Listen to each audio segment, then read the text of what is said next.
Correia da Silva, Marcelo Lopes e por todas as almas. Vamos todos ficar de pé, vamos cantar e iniciar a Santa Missa.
Senhor Jesus Cristo esteja com todos vocês.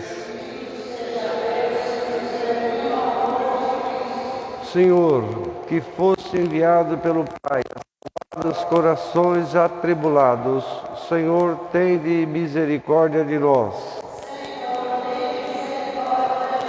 Cristo, que viesse chamar os pecadores, Cristo, tende misericórdia de nós. Senhor, que estás à direita do Pai, a interceder por nós, Senhor, tenha misericórdia de nós. Deus Todo-Poderoso, tenha compaixão de nós, perdoe e absolva os nossos pecados e nos conduza à vida eterna. Glória a Deus nas alturas. Bem amados, Senhor Deus, Rei dos céus, nós vos louvamos, nós vos bendizemos.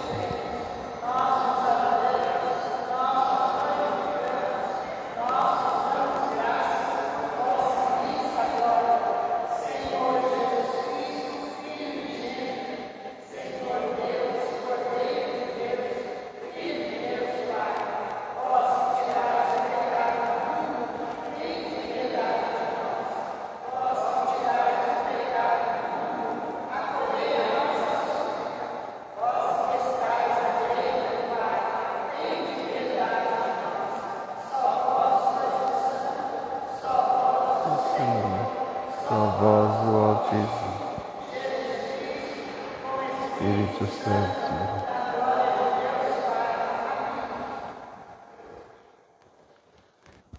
Também nós rezamos a missa em sufrágio da alma de Elza Aparecida Hernandes, em favor de Maria Josefa de Moraes, da Amanda, do José Eduardo, Camilo Sobral, e também em favor de Elizabeth Hernandes dos Santos.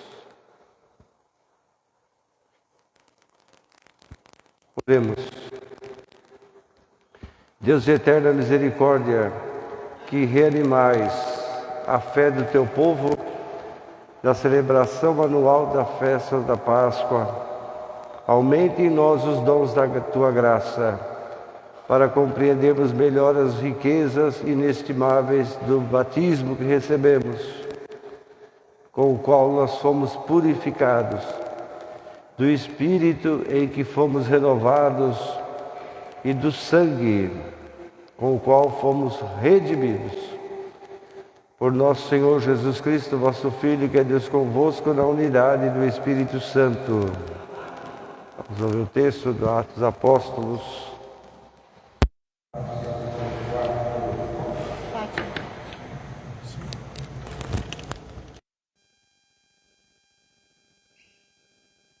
Leitura dos Atos dos Apóstolos. A multidão dos fiéis era um só coração e uma só alma. Ninguém considerava como próprias as coisas que possuía, mas tudo entre eles era posto em comum. Com grandes sinais de poder, os apóstolos davam testemunho da ressurreição do Senhor Jesus. E os fiéis eram estimados por todos. Entre eles, ninguém passava necessidade, pois aqueles que possuíam terras ou casas vendiam-nas, levavam o dinheiro e o colocavam aos pés dos apóstolos. Depois era distribuído conforme a necessidade de cada um. Palavra do Senhor.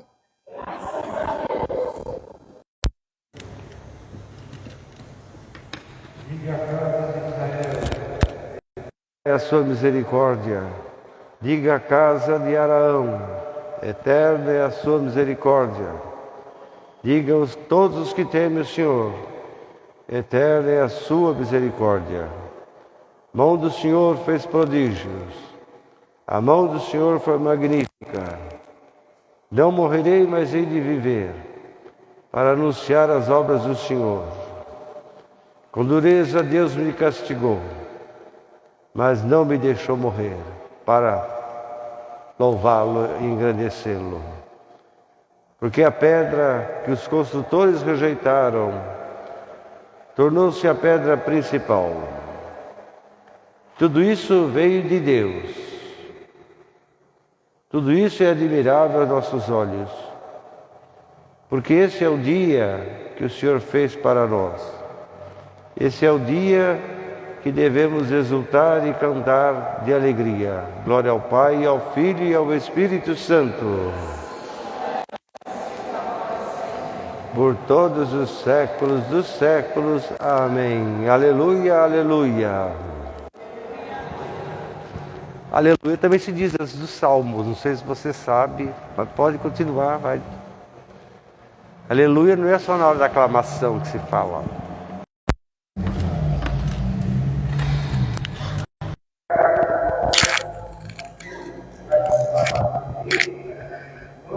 Vamos lá. Leitura da primeira carta de São João. Caríssimos, todo que crê que Jesus é o Cristo, nasceu de Deus. E quem ama aquele que gerou alguém, amará também aquele que dele nasceu.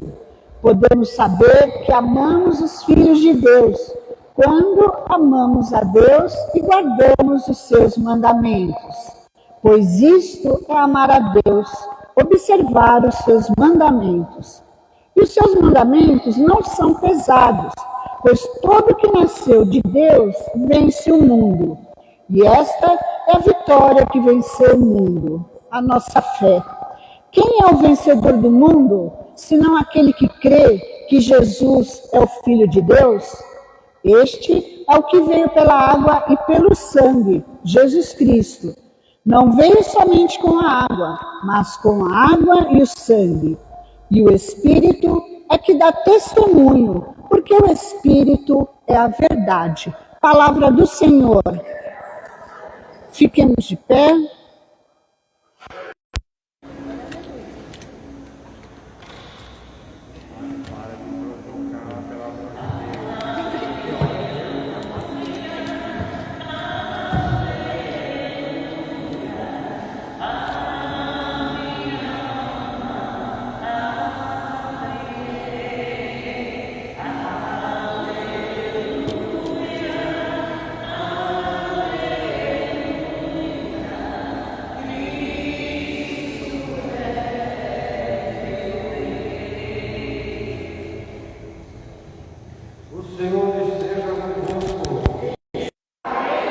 Proclamação do Evangelho de Nosso Senhor Jesus Cristo segundo São João.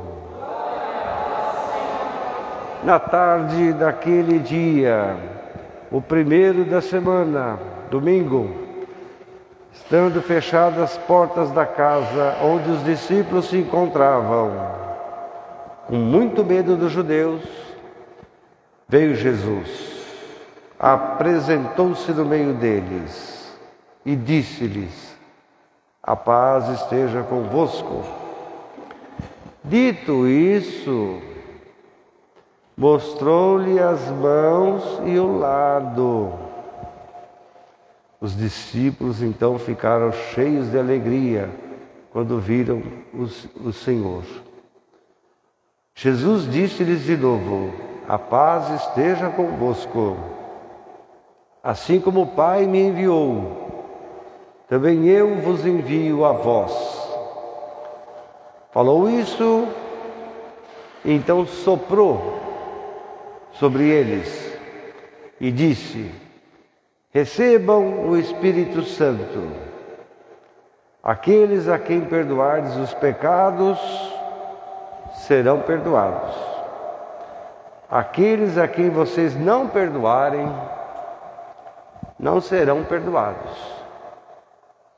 Tomé, um dos 12, chamado Dídimo, não estava com eles quando veio Jesus. Disseram depois os outros discípulos: nós vimos o Senhor. Mas ele respondeu-lhes: se não vir nas suas mãos o sinal dos cravos, se não meter o dedo no lugar dos cravos e a mão no seu lado, não vou acreditar, não acreditarei. 8 dias depois, estavam os discípulos outra vez em casa, Tomé estava com eles. Veio Jesus, estando as portas fechadas, apresentou-se no meio deles e disse: a paz esteja convosco. Depois disse diretamente para Tomé: põe o teu dedo e veja as minhas mãos. Aproxima a tua mão e coloca ao meu lado. Não seja incrédulo, mas tenha fé. Tomé então respondeu a Jesus: meu Senhor e meu Deus. Disse então Jesus: porque você me vê, você acredita. Felizes os que acreditam em mim sem terem me visto. Então Jesus fez muitos outros milagres na presença dos seus discípulos, que eu não escrevi aqui nesse livro, nesse Evangelho. Esses que eu escrevi foram escritos para que vocês acreditem que Jesus é o Messias, o Filho de Deus, e para que vocês, acreditando, tenham a vida em seu nome. Palavra da salvação. Podemos sentar um minuto? O Papa João Paulo II, lá no seu pontificado, ele instituiu esse domingo, o segundo domingo da Páscoa, também chamado Domingo da Misericórdia, da Divina Misericórdia. É muito importante refletir sobre a misericórdia e a relação que isso tem com a Páscoa. Sentir misericórdia é um reflexo da crença da Páscoa, do poder da vida sobre a morte. A misericórdia, vocês sabem, é uma palavra que vem do latim, misericordia, quer dizer, a miséria do coração. É uma palavra que quer traduzir mais ou menos uma espécie de sensibilidade diante de uma tragédia, diante de uma situação miserável, extremamente de miséria do outro. No Antigo Testamento, essa palavra aparece umas 370 vezes, 369 vezes. No entanto, lá no Antigo Testamento, ela não é simplesmente essa sensibilidade.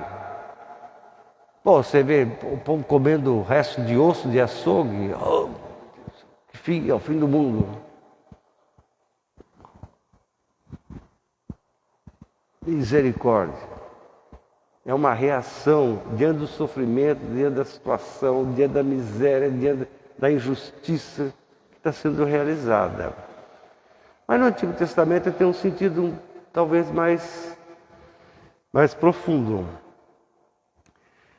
No sentido hebraico, a misericórdia revelada lá no Antigo Testamento, a palavra já vem de uma coisa esquisita. É uma palavra hebraica chamada raham, né? Que quer dizer compaixão, mas é uma compaixão profunda, não é meramente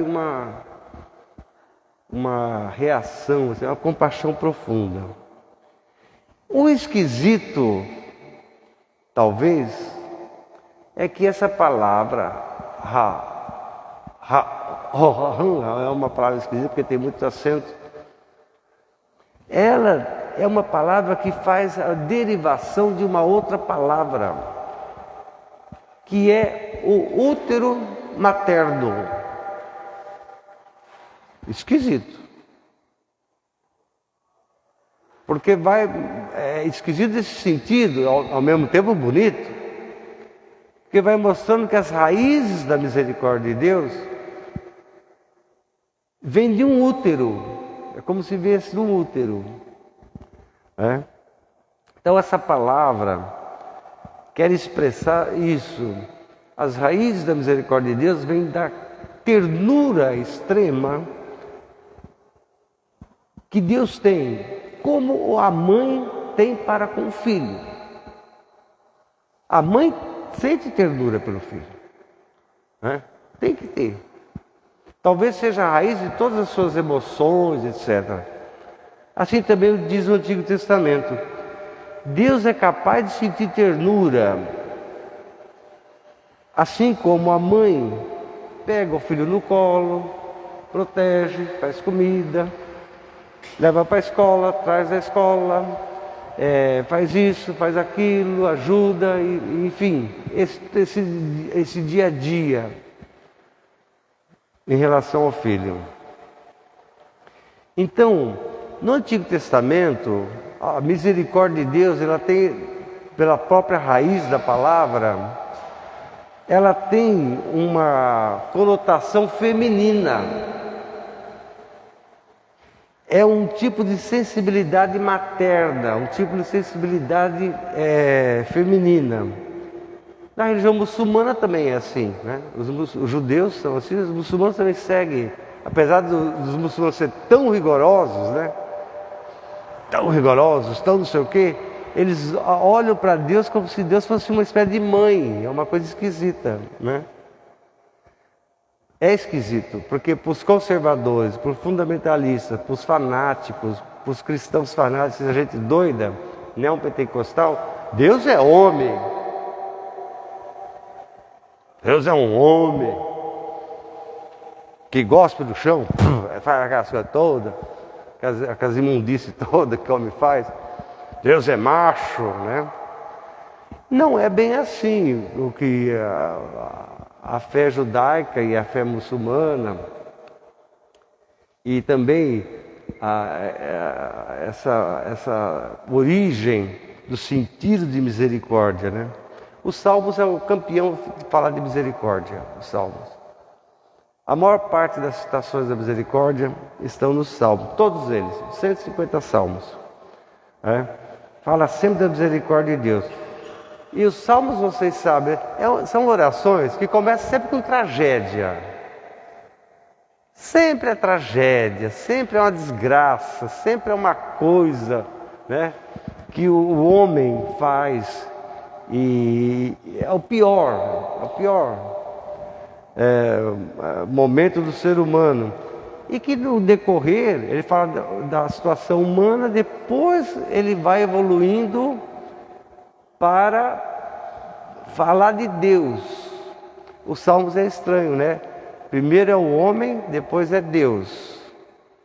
Na oração do Pai Nosso, que é uma oração, Jesus fez o quê? Ele inverte, né? Primeiro é Deus, depois é o homem. Primeiro é o Pai Nosso que sai do céu, santificado, toda aquela. Depois, o pão nosso, o pão nosso é tudo nós. O pão nosso de cada dia, perdoai as nossas ofensas, assim como nós perdoamos. É interessante esse sentido, né? O catecismo judaico, o Talmud, né? Os rabinos, milhares de anos, os rabinos vão ensinando que para o homem é bom sentir misericórdia. O homem tem que ser misericordioso no cotidiano da vida dele. Porque os rabinos falam, e essa misericórdia é a mesma que Deus sentiu lá no Antigo Testamento. Porque olha, você aguentar a raça humana, entende? No dia a dia, diante das calamidades, aquelas coisas horrorosas, né? É preciso ter misericórdia mesmo. Tem que amar mesmo. Tem que ser como uma mãe ama um filho mesmo. Entende? Porque senão não dá certo. Então os rabinos dizem assim, a misericórdia ela tem que fazer parte da nossa vida, do homem. E é engraçado que o catecismo judaico fala isso. Não se refere à mulher, à fêmea, ao homem. O homem tem que ter a misericórdia. E ele tem que trazer para o dia a dia dele uma espécie de ética. Aprender com a misericórdia. Trazer para o dia a dia uma espécie de ética essencial. Os rabinos ensinavam o seguinte: o que você fizer vai determinar a maior ou a menor misericórdia de Deus. Se você for ético, fizer bem todos os dias da sua vida, você vai ter uma misericordiosona assim desse tamanho de Deus.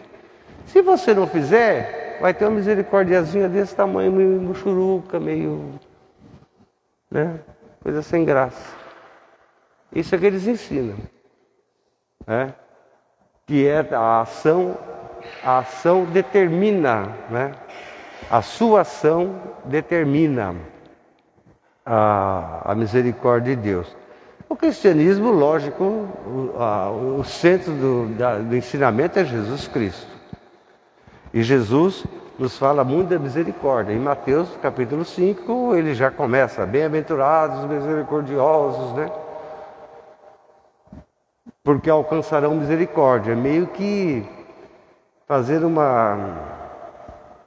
gancho com o Antigo Testamento. Se você for misericordioso, Deus vai ter misericórdia de você. Se você não for, está lascado, está perdido, está mal pago, já era. Não tem salvação mesmo, né? Então, desde cedo a gente aprende na catequese as obras de misericórdia. Que todo mundo aqui sabe, todo mundo fez catequese aqui. Evidente, todo mundo sabe de cor salteado as obras de misericórdia, que são 7, né? São 7 as obras de misericórdia, que são inspiradas no Evangelho de Mateus, capítulo 25, o sermão do fim do mundo. Obras corporais, misericórdia, as obras de misericórdia corporais. Tive fome, me desse de comer. Tive sede, me desse de beber. Estava nu, me deu roupa. Estava na cadeia, foi me visitar. Estava doente. São as obras de misericórdia corporais. Mas também existem as obras de misericórdia espirituais. O cristianismo ensina. Porque não basta só você fazer essas coisas. Junto precisa ir às obras espirituais. Não sabe rezar? Ensinar o outro a rezar. Falar de Deus para o outro. Ter essa preocupação espiritual com o outro. não é simplesmente dar as coisas, mas também ter essa preocupação, que falta muito hoje em dia, né? Hoje em dia falta muito isso nos pais, nos avós, nas famílias, falta muito isso, né? A gente é muito preocupado em dar isso, dar aquilo, comprar aquilo, e não sei o quê. A gente quer ver a alegria do neto, da neta, do filho, não sei o quê. Então a gente vai comprando coisas corporais, você vai comprando coisas, né? E vai deixando de lado, né, essa outra obra de misericórdia, né? O agradecimento a Deus, a importância da oração, de rezar, de ensinar, falar de Deus, essas coisas, né? Vai faltando essas coisas. Então, para nós a misericórdia, ela não é só esse momento de sensibilidade. Esse valor é um valor cristão, a misericórdia. Deve nos levar a dois objetivos, né? Fazer justiça onde não tem justiça. Onde existe injustiça, ter justiça. Obra corporal. Porque todo mundo merece um churrasquinho, todo mundo merece uma festa, todo mundo merece vestir bem, todo mundo merece uma faculdade boa, todo mundo merece uma casa, todo mundo merece aquelas coisas necessárias. Mas a misericórdia carrega consigo a missão, uma missão, que é justamente essa que eu estava falando, né? Essa preocupação com a vida espiritual do filho, do neto, da família, do outro, do amigo, etc. A preocupação, ter essa preocupação. Jesus falava da misericórdia. E em Lucas, por exemplo, ele entra na sinagoga no capítulo 4 e fala da misericórdia, das ações de misericórdia. Ele veio para fazer misericórdia. E ele diz no capítulo 4, o Espírito do Senhor está sobre mim, Ele me enviou para anunciar o Evangelho para os pobres, os presos, os cegos, dar liberdade a quem está oprimido, libertar os cativos, enfim, só gente desgraçada. É o que ele diz. Eu vim para essa gente. Eu vim realizar a misericórdia de Deus para essa gente. Os destinatários, segundo Jesus, são os mais frágeis. A missão, ela é permanente. Jesus fez as duas coisas, né? As obras corporais e as obras de misericórdia espirituais. Jesus foi sempre assim. Por isso o Atos dos Apóstolos acompanha a gente na Páscoa. E hoje vocês viram aí o relato, né? A primeira comunidade cristã, Lucas escreve a primeira comunidade cristã. As pessoas eram uma maravilha. Ninguém considerava seu o que tinha. Tudo era colocado em comum. Ninguém passava necessidade, porque todo mundo ajudava, todo mundo tinha aquela disposição, etc. O que não é a realidade hoje. Aquela era uma igreja que com o passar do tempo foi perdendo aquilo ali. Perdeu aquilo ali. Foi perdendo. Hoje nós somos uma igreja igual àquela, mas hoje nós somos assim. Hoje a gente pensa assim, eu tenho, acabou, é meu. Fim de papo. A gente não pensa mais assim, diferente. É um exemplo claro, por exemplo, né? É só você fazer um teste com você mesmo.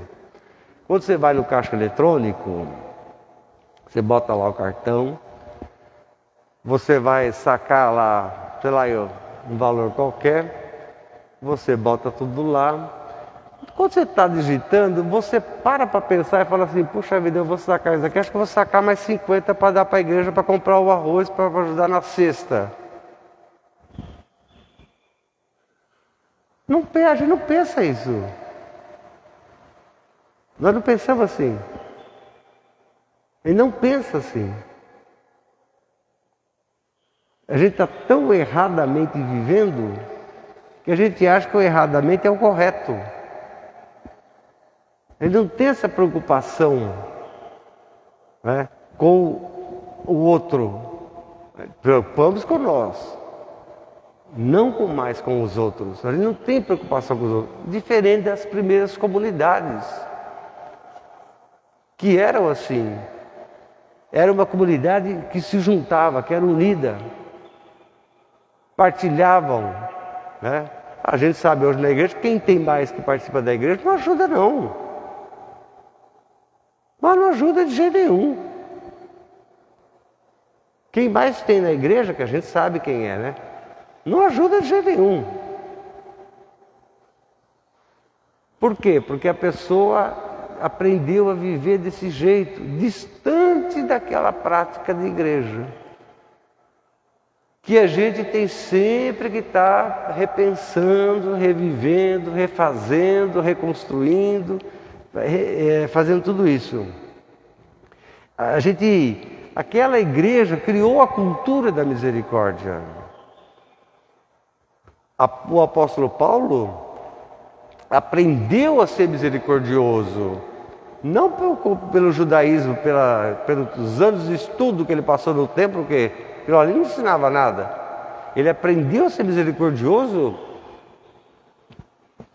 vivendo com o povo, nas comunidades, que tinham essa capacidade. Havia comunidades de Paulo que era muito afastadas, né, do ensinamento bíblico, do Antigo Testamento, do Novo Testamento. Mas tinha comunidades que não, né? E a comunidade que ninguém podia passar necessidade. Havia uma preocupação, né, de todos para ajudar, para fazer isso, aquilo. Mas o Evangelho de hoje é muito interessante, porque João narra duas aparições de Jesus, que acontece no domingo, e ele termina o seu Evangelho com essa segunda, termina com Tomé. São João termina o seu Evangelho fazendo essa narrativa do Tomé. Jesus, ele é um ser vivo, como João chama no Apocalipse, né? O Apocalipse chama Jesus de vivente. Ele é o ser vivente, né? É o ressuscitado, é a mesma coisa. Aliás, no Apocalipse Jesus tem um monte de nomes, né? Muitos mais do que nos Evangelhos. O Apocalipse é especialista em botar nomes diferentes, né, em Jesus. Jesus é o ressuscitado que aparece, que vem crucificado, que sai lá do túmulo que ele ganhou dos ricos e vem falar com os apóstolos. Os apóstolos verificam essa identidade que pertence ao núcleo da fé da ressurreição. A fé da igreja apoia-se nesse testemunho unânime, reforçado pela experiência singular do Tomé. Tomé foi um grande apóstolo, enorme, grandioso, um homem que depois da ressurreição de Jesus, depois das experiências que teve com o ressuscitado, na convivência com o ressuscitado, Tomé vai para o sul da Índia e levar o cristianismo, vai para a Síria, isso há milhares de anos, vai para o Irã, milhares de anos. Depois com a religião muçulmana, então houve aquelas guerras todas, né? Os muçulmanos foram ganhando espaço, etc., e foram, né, se tornando o que é hoje, né? Mas os cristãos desses países existem por causa do Tomé. E o Tomé está sepultado na Índia, né? Vocês sabem? Ele está sepultado na Índia. O Tomé foi um grande apóstolo, um homem, uma personalidade forte, decidida. Ele é chamado de Dídimo, né, por João, que significa gêmeo. Também ninguém sabe por que chama de Dídimo também. E eu tenho um palpite, eu acho que ele queria ser tão igual a Jesus, né, que queriam dizer assim, está querendo ser gêmeo de Jesus. Eu acho que é. Talvez, acho que não é nada disso que eu estou falando. Mas não tem razão chamar de Dídimo. Né? Mas o nome aparece. Ele é chamado apelido, né, de Dídimo, né? Aparece no Evangelho de João. Ele foi um batalhador do Evangelho. Engraçado aqui para nós, o Tomé virou uma espécie de um cara que não acredita, né? É o incrédulo. É uma pessoa que não acredita. Se eu não ver, eu não acredito. Eu tenho que ver para crer, né? O Tomé virou símbolo disso aqui, que é uma bobagem. É bonito, mas é engraçado também, mas é uma bobagem, não corresponde aos fatos, né? Não corresponde à verdade. Jesus apareceu de fato aos apóstolos sempre. Mas Dona Fátima, o único que botou a mão no corpo do ressuscitado foi o Tomé. Olha, todo mundo fala que ele não acreditava muito, mas se vocês repararem no texto do Evangelho, cada vez que Jesus aparece, ele tem que mostrar os furos para todo mundo. Então o Tomé não era o único que tinha algum problema, se é que tinha algum problema de fé, ele não era o único, não. Mas o único que tem coragem de enfiar o dedo lá no furo aqui, da lança, aquele quadro do Caravaggio que é belíssimo, botando o dedo aqui assim, é o Tomé. Tomé é o único que faz isso, é o único que tem a coragem de tocar no corpo espiritual de Jesus, no corpo do ressuscitado de Jesus. Embora Jesus faça isso com os outros também. Sou eu mesmo, olha aqui, ó aqui, sou eu, tá vendo meu pé aqui, tá vendo aqui, sou eu. A identificação, né? A ressurreição para Tomé é uma coisa maravilhosa, mas é as chagas de Jesus que dá identidade para a fé. É as chagas de Jesus lembra essa misericórdia, esse amor extremo de Deus, que decide morrer para salvar. É impressionante. O Tomé é impressionante.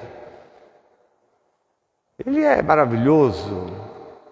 É um homem assim incrível, que é o único que faz isso. Não tem mais ninguém. Não há relato. A Madalena também não foi? Ninguém. Todo mundo viu, ele entra, Jesus entra. Mostra, mas ninguém chega, tem a coragem de chegar e tocar o corpo do ressuscitado, né? Jesus é lógico. Quando chega, mostra, o Tomé está lá, ele chega e fala, veja, sou eu. Estenda a tua mão, então. E ele, então, faz esse gesto. E o Tomé é o responsável pela mais bonita profissão de fé que tem. Ele, ao tocar em Jesus, ressuscitado, não é um fantasma, não, é ele mesmo. Não é um transtorno mental nosso. É ele mesmo. O Tomé é responsável pela profissão de fé. Meu Senhor e meu Deus. É Jesus, o Senhor, humano, e é Deus. Ele une a natureza divina à natureza humana de Jesus. Ele consegue aquilo que Pedro fala em palavra, na profissão de fé, ele consegue fazer tendo essa atitude. Tomé é um dos apóstolos mais interessantes no Evangelho. Criou comunidades em diversos lugares. Muitos escreveram sobre ele. Muitas pessoas escreveram sobre ele, né? Sobre o Tomé. Ele proclama a fé. Ele recebe de Jesus aquele sopro, né? Porque o Espírito Santo vem dele, de Jesus, né? Procede de Jesus e do Pai, porque são a mesma pessoa. Ele recebe o Espírito Santo e ele vai então realizar a sua missão nesse mundão de Deus que precisa tanto de evangelização, de atenção, de obras de misericórdia e de obras espirituais. Creio em um só Deus, Pai Todo-Poderoso, Criador do céu e da terra e de todas as coisas visíveis, Filho unigênito de Deus, nascido do Pai, antes de todos os séculos, Deus de Deus, luz da luz, gerado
é isso lá, muito bem. Eu quero aqui.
Para a glória do seu nome.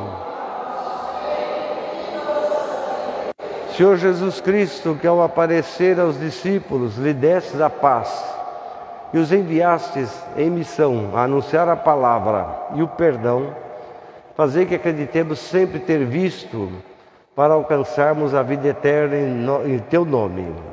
Aceite com bondade também, Senhor, as ofertas do teu povo, de modo que, renovados pela profissão da fé e pelo batismo, mereçamos alcançar a bem-aventurança eterna. Por nosso Senhor Jesus Cristo, vosso Filho, que é Deus convosco, na unidade do Espírito Santo. O Senhor esteja convosco.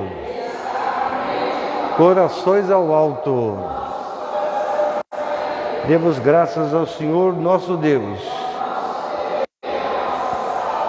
Senhor Pai Santo, Deus eterno e onipotente, é verdadeiramente o nosso dever, a nossa salvação, que sempre vos louvemos com maior solenidade e perseverança neste dia em que Cristo, nossa Páscoa, foi.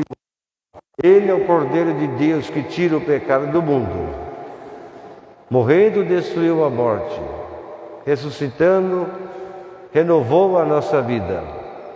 Por isso, da plenitude e da alegria de Páscoa, exultam os homens por toda a terra. E com os anjos santos, nós também proclamamos a glória de Deus, dizendo a uma só voz: é o Senhor, Deus do universo, o céu e a terra. Hosana nas alturas, bendito que vem em nome do Senhor.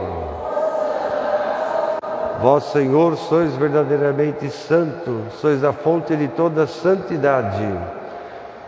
Reunidos também na tua presença, em comunhão com toda a igreja, quando celebramos esse dia santíssimo, em que nosso Senhor Jesus Cristo ressuscitou segundo a carne, nós te suplicamos, santificai esses dons, derramando sobre eles o teu Espírito Santo, de modo que se transforme para nós no corpo e no sangue de nosso Senhor Jesus Cristo.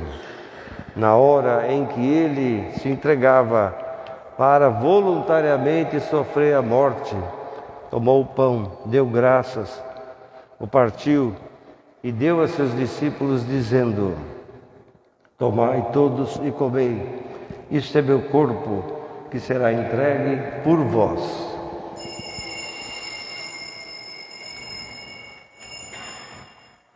De igual modo, no fim da ceia, ele tomou o cálice, deu graças novamente, deu graças e deu a seus discípulos, dizendo: tomai todos e bebei, esse é o cálice do meu sangue, o sangue da nova e da eterna aliança, que será derramado por vós e por todos para a remissão dos pecados. Fazei isto em memória de mim.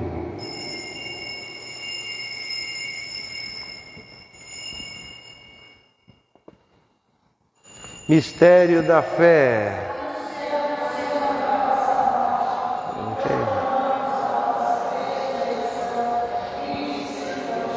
Celebrando agora, Senhor, o memorial da morte e da ressurreição de Jesus, teu Filho, nós te oferecemos o pão da vida e o cálice da salvação e te agradecemos porque nos admitiste estar aqui na tua presença e te servir nesses santos mistérios. Humildemente nós te suplicamos que, participando do corpo e do sangue de Cristo, sejamos reunidos pelo Espírito Santo num só corpo. Lembrai-vos, Senhor, da Igreja dispersa por toda a terra. Tornai-a perfeita na prática da fé e da caridade, em comunhão com o Papa Francisco, com o nosso Bispo da Diocese do Algacir, e também com todas as pessoas que neste mundo estão de fato a serviço do povo de Deus.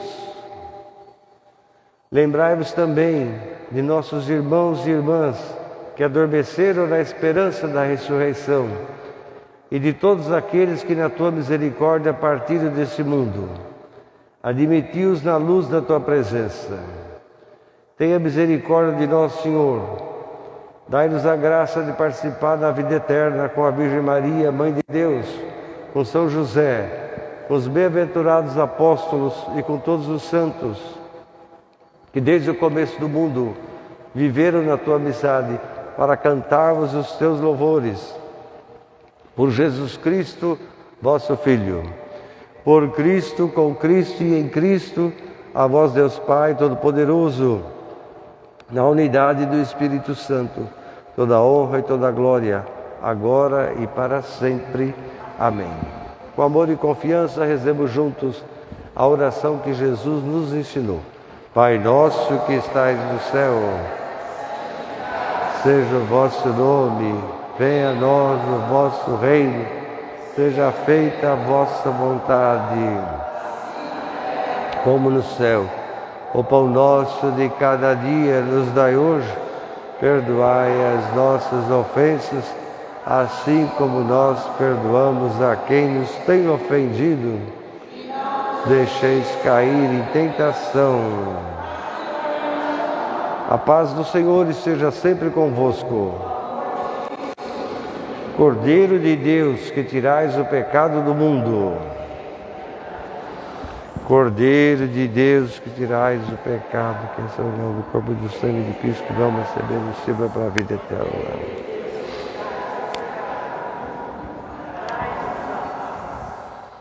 Muito bem. Felizes os convidados para a ceia do Senhor. Eis o Cordeiro de Deus que tira o pecado do mundo. Que entreis em minha morada, mas dizei uma só palavra. Corpo e sangue de Cristo nos guarde para a vida eterna. Amém.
Essa figura do Tomé é realmente maravilhosa, dele tocar na verdade, tocar a verdade.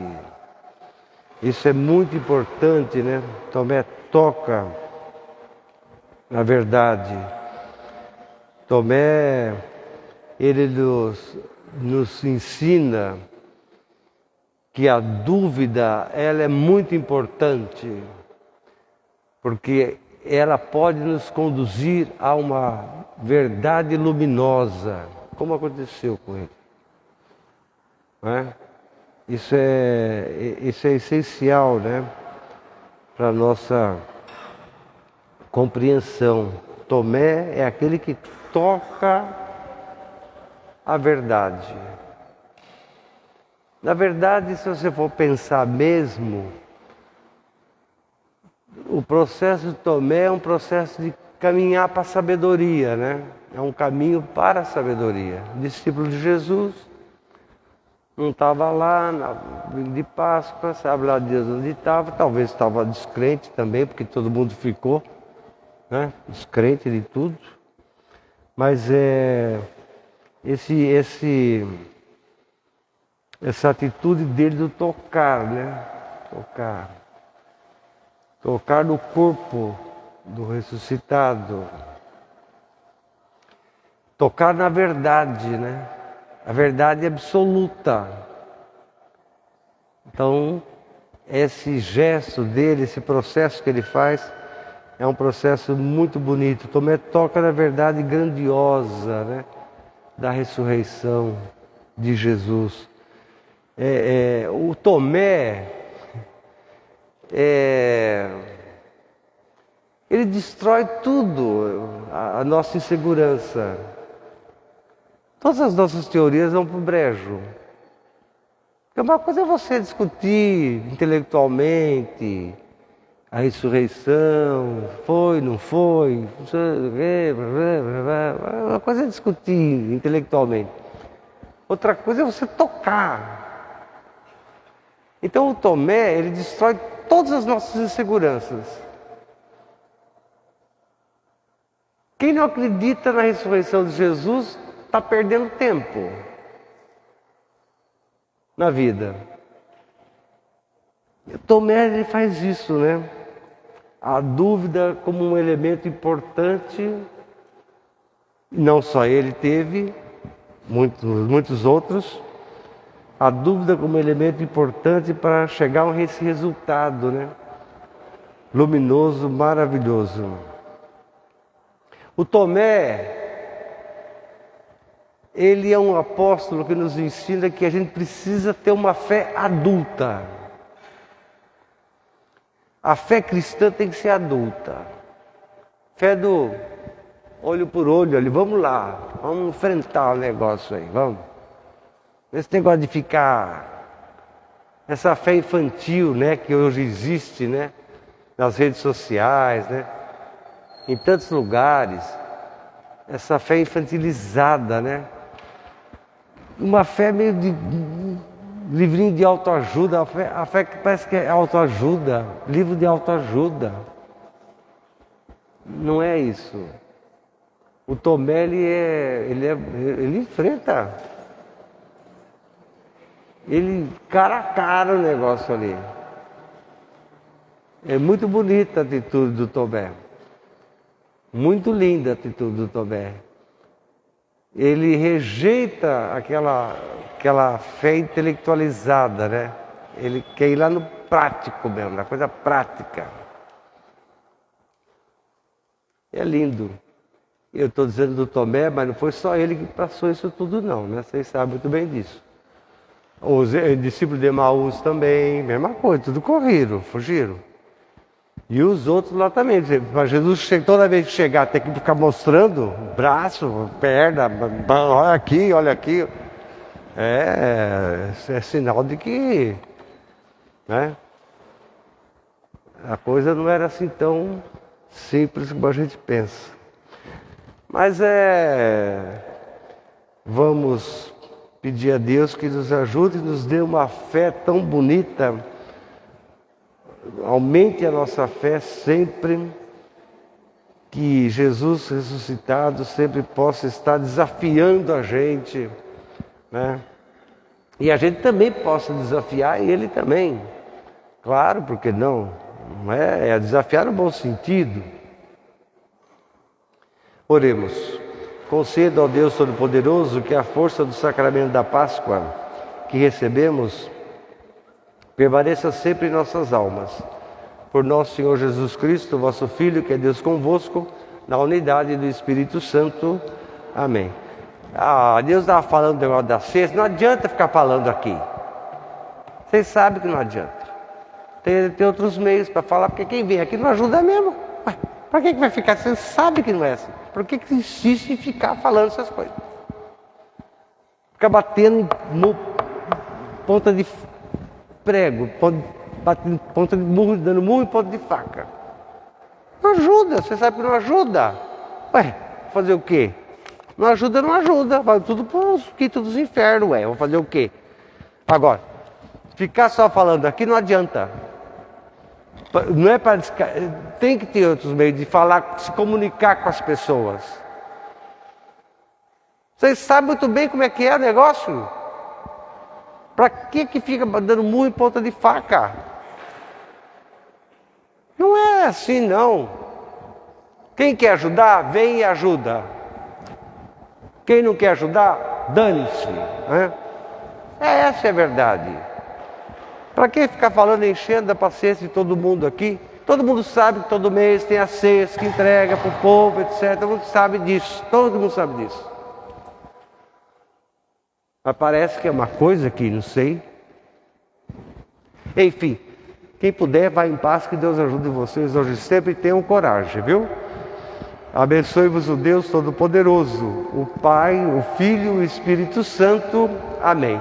Estão todos perdoados. Coragem, viu, minha gente? Ânimo.